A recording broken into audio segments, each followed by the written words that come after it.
nakati ya vaccin wana batie biloko moko boye eboma boma biso wana na olobango batie biloko moko boye eboma wana nazo biselo ba réalité ya biso ya sida boye vaccin wana au vaccin eza mabe réaction nango ekozala kusala biso boye ekozala na problème ebele te vaccin eza bien surtout kufa na banzala to kufa mais makambo ya vaccin wana pona ngana ozwango te.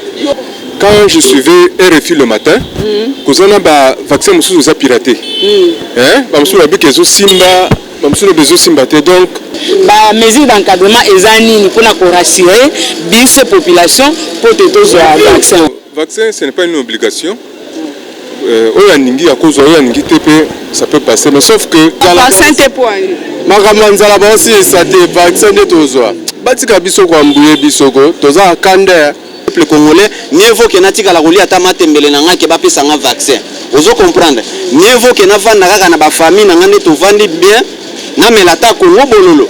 Na melata ba café à bololo ke ba pesa nga. Considérer à ce que qu'on commence d'abord à vacciner à partir de la présidence tous les parlementaires, tous les sénateurs, tous les ministres. À ce moment la population est connue. Pourquoi vous avez seulement choisi les parlementaires de ministres? Ministre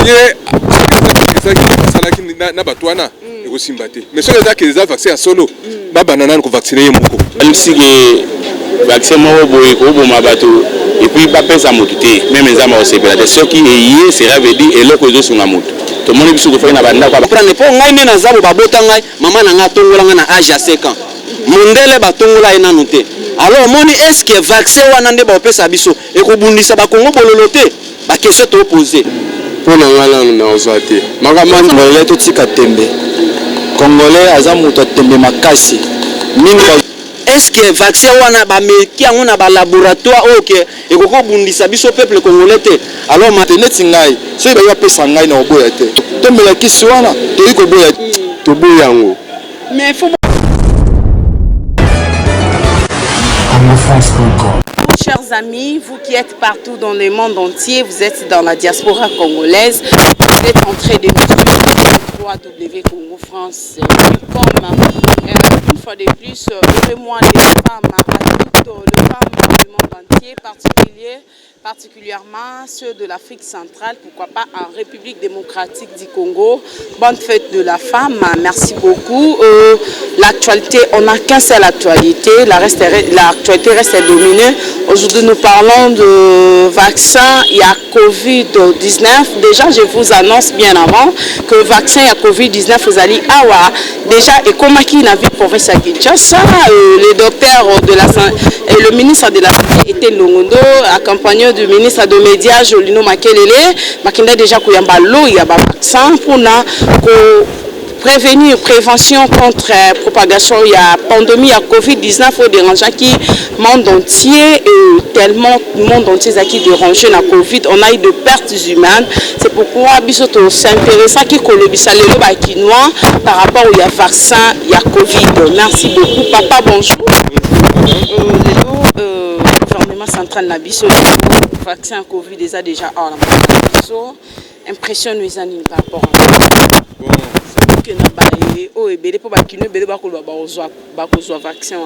Bon, vaccin, ce n'est pas une obligation. Ça peut passer, mais sauf que quand je suivais RFI le matin, kozana ba vaccin mususu za piraté. Ba mususu ba bikezo simba, ba mususu bezo simba te donc je me réserve encore. Et si pour le ministre ici, moi je conseillerais à ce que qu'on commence d'abord à vacciner à partir de la présidence tous les parlementaires, tous les sénateurs, tous les ministres. À ce moment la population est connue. Pourquoi vous avez seulement choisi les parlementaires de ministres? Ministre mais ceux qui ont vaccin à solo, banana ko vacciner moko. Mais ça va bosote pe na mboka na biso to bandozo ba vaccin. Le vaccin à l'époque c'était pas le cola makambo siko, à l'époque c'était pour le vaccin pour la bana, polio et tous les autres là ça passe. Là c'était certifié exactement ya mikolo la Chine bazo sala bango ba russe bazo sala ya bango balma ba sala ya bango donc il y a un peu de confusion. Monsieur Simba ba monsieur Simba donc on a un peu de réserve pour ça. Et comme les ont dit, après 2 ans, 3 ans, et ça fait Nango, je me réserve encore. Je ne suis pas encore. Non. C'est pourquoi j'ai dit qu'on commence d'abord à la présidence. Président Emoko, tous les députés, tous les sénateurs, tous les ministres. À ce moment-là, population Kundi.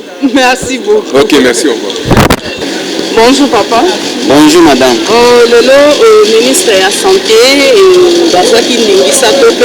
vaccin, il y a pandémie, il y a Covid-19, il y a déjà un avis pour ça Kinshasa. Est-ce que vous êtes prêt à poser un vaccin?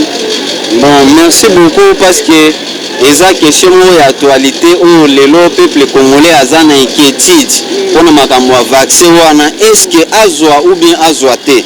Et puis, ne makambo wana esalemaki omoni ke na bapays mosusu baboyi na pays mosusu bazozwa mais ce qui est vrai eza ke soki réellement bavaccin wana ezali bien contrôlé ekoki kozala na avantage mpona biso population par exemple mpona santé na biso et j'espère pas que gouvernement na biso akoki kopermettre eloko moko ya mabe ekoma mpona population ozomona alors.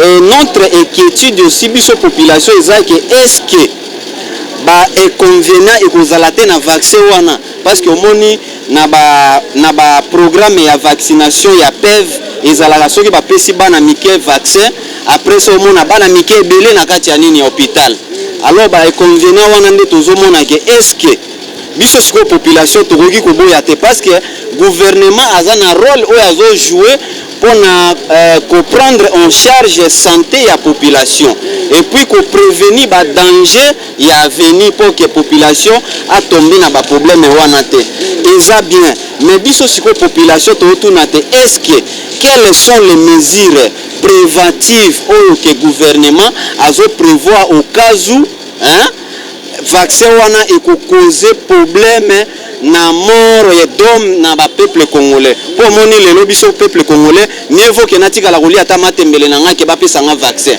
ozo comprendre mieux vaut que na vanda kaka na ba famille na ngane to vandi bien na melata ko bololo na melata ba café a bololo ke ba pesa nga vaccin alors biso na contexte wana nga point de vue na ngezaki to ko sengela na service ya communication lokola bozo travailler on meka quand même comment sabiso ba mesure au gouvernement azozwa ngo pour que vaccin wana soki causer problème biso peuple congolais tozala bien protégé parce que moni to douter fort omoni surtout fléau ya Covid-19 ezui population mobimba na monde entier eza question moko d'actualité ok lelo même ba chinois o baza ba chinois bazokufa ozomona ba européen o basalaka bazindeko ya nzambe biso to benga bango to bandeko ya nzambe o ok no bango penza kuna soki malade ezali bakoluka kisi moko boye babiki bazokufa alors combien fort biso peuple congolais ok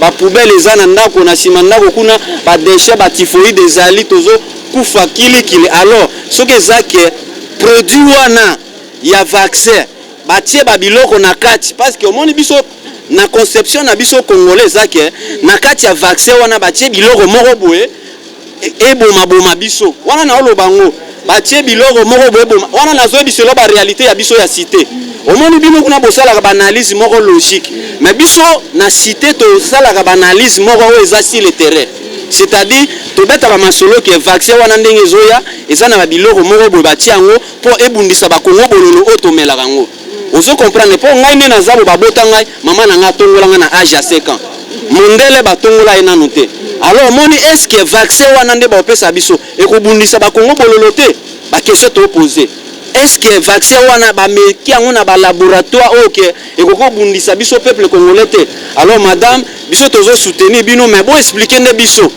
to boy ki to kufa après ça bo banda ko luka sous ba méthode mususu après. Merci beaucoup. Merci beaucoup. Bonjour maman.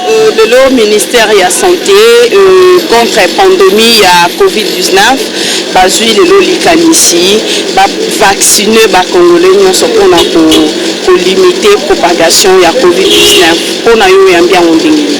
En tout cas pour le vaccin na yambia motema moko. Ma bena biso ba congolais to zuli comme vaccin de commission politique. Di comme vaccin de quoi la politique té. To zuli comme vaccin commission de quoi la politique. Au moins on construit le gouvernement place té pour comme côté le vaccin.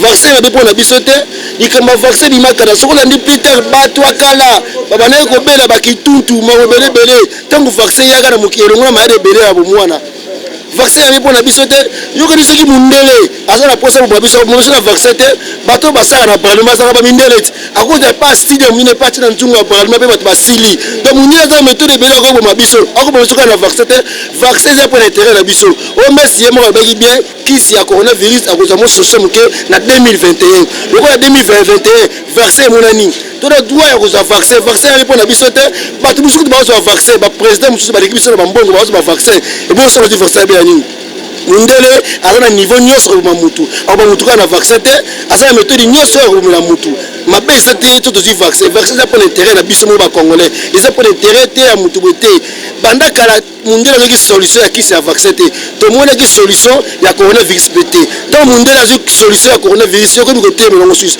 omoteki eza mabe ebele bakose plaindre balobi non faki mundele moko azala comme modèle te mindele bango baza toujours na kati ya kozwa vaccin baboyi vaccin te nano namoni aucun pays moko na monde eboyi vaccin nano namoni te eza na pays moko te na monde eboyi vaccin eza nanu te soki bacongolais bakoyebisanga eza na pays moko eboyi vaccin bayebisanga nayeba eza na pays moko te ti eboya vaccin na kati ya monde entier tous les pays bandimi vaccin bato nyonso bandimi vaccin oyo akoyebisanga pays eboyi vaccin wana biso pene congo tokoboya vaccin lokola pays nyonso bandimi vaccin biso fo tondima mpe vaccin eza mabe te eza intérêt na biso moko ya peuple congolais merci mama biso. Bonjour. Bonjour. Lelo osa congolaise, lelo gouvernement na biso topé ministère à santé na biso, lelo bandimi ba s'impliquer na vaccin ya Covid o eza déjà awa na ville ya Kinshasa. Likalisi na yo eza ndenge. Ah bon, comme déjà na ville ya Kinshasa. Alors biso likalisi na biso ezali na maetozo yoka, est-ce que quelles sont les mesures d'encadrement au gouvernement ezui pour être et encadrer quelles sont les mesures d'encadrement au gouvernement azui pour être ce qui va conséquences to ba répercussions moko ya mabe ekoki kosala masima ya vaccin ba mesures d'encadrement eza nini mpona korassurer biso population pour te tozwa vaccin wana ngai nakoki kolobaka ya bu. Merci beaucoup. Papa, bonjour. Bonjour. Le gouvernement central topé, gouvernement Mboka na biso, c'est décidé le vaccin ya Covid-19, ils a déjà en avis de province à Kinshasa. Réaction par rapport à ça. Ma vaccin, c'est normal. Je pense que biso no debi que maladie aux sonné mon entier. Alors tout l'on a appelé les médias, tout le monde a mis Liban à moi appelé Moussou Bazouaki yango. Ils a été bani na RDC. Bapé Moussou Bazouaki yango. Alors il y a na RDC. Alors nous qualifions que vaccin mo boy ko bo mabato et puis pas penser à motuté même les amas aussi peut-être ce qui est sera veut dire et loko zo sunga moto. Tout le monde biso ko fa na banda kwa ba 4 mois 5 mois to bi parce que malade. Alors loko yeko combattre maladie wana sito boya ndeni so na biso zaki pas ça biso vaccin pour combattre maladie et le mois parce que tala siko ba couvre feu à place zo tanga tenyo so parce que cause malade alors ba pensi vaccin o ezo éliminer maladie wana to boya ngonde to na besoin na ngo biso to zaki mais na mona je parce que makamezo ezo fungwa par rapport à maladie c'est normal. Merci beaucoup. Merci beaucoup. Papa, bonjour. Bonjour madame. Le moni gouvernement central Yamboka na biso, le vaccin ya Covid-19 au dérangement entier mobimba, le a la ville province à Kinshasa. Boni au Yambi yango et surtout que na ba congolais belé, surtout ba kino en particulier, au ba kolo ba que non Covid exact et belé ba ko boya vaccin ni no koki ko sensibiliser bande konage. Wa lo na ko sensibiliser bande konanga ba congolais to tika tembe. Congolais aza muto tembe makasi mingi bazoboya vaccin wana o vaccin eza mabe réaction nango ekozala kusala biso boye ekozala na problème ebele te vaccin eza bien vaccin avant eya awa à partir ya mindele na Europe na États-Unis ba étudier yango pe ba pesi batu na bango yango biso tozwi yango po biso pe na ba congolais o baza na maladie na coronavirus bazwa vaccin maladie wana na monde sanini esila ba congolais ba kino to tika tembe ce qui va là-dessus que muta kufi na coronavirus au sala nene loko te au la musayete au sala pe loko morote na temende ya mwana ko maichato ya biso ba congolais ba kinwa na maladie ya coronavirus na CPI na gouvernement central ndenge basalaki ndenge batindaki rapport na Nations Unies ti batindi mo ba kiseye na CPI makasi vaccin wana en tout cas et pe samela biso ba congolais to mera yango parce que ça la biso bien bande on a biso besoin de vaccin wana eza mabe batika ko diaboliser peuple oyo aza déjà la souffrance ya nzala aza na souffrance ya maladie azozela ka guérison ngoza nini abika po parce que ça la musa malamu botika contesiter population que non vaccin wana eza mabe po population congolais atiaka likamu na mutu tant avandisi yango ata bayeba pesa yango ba te pesa yango te sote na kokufa sote omemela nga boye en tout cas mutu azoloba mabe pour na mboka na ye moko aza mutu alingi mboka na ye te vaccin wana eza bien pour na biso ba congolais to mela yango eza bien pour biso ba congolais to yango Ebola evandeli biso na Congo bana tamulai balukaka ndenge nini toyi ko silisa yango na lokola coronavirus eza monde entier eye pa na biso bapesi biso pe kisi to ko yiki ko silisa yango to mela kisi wana toyi ko boya te neti ngai so ba pesa ngai na boya te omunga ngande ba santé ya mutu ngamu na bibi santé na ngai te so bisinga ke uza maladi mela kisi boye na boya te na ko mela ngo directement. Merci beaucoup. Merci madame. Bonjour. Bonjour. Le gouvernement central a joué les pour le vaccin Covid.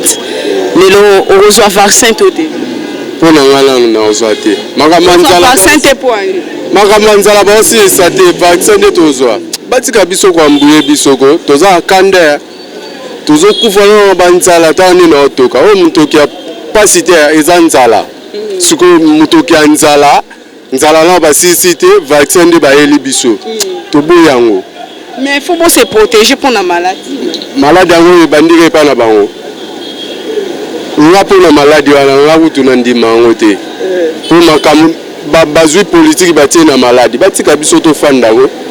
So to kufa na banzala to kufa me makamu wa vaccin wana po na ngana ozwa ngo te. Yo ozwa vaccin Covid. Na lingwa ngo tuté. Merci beaucoup. Congo France.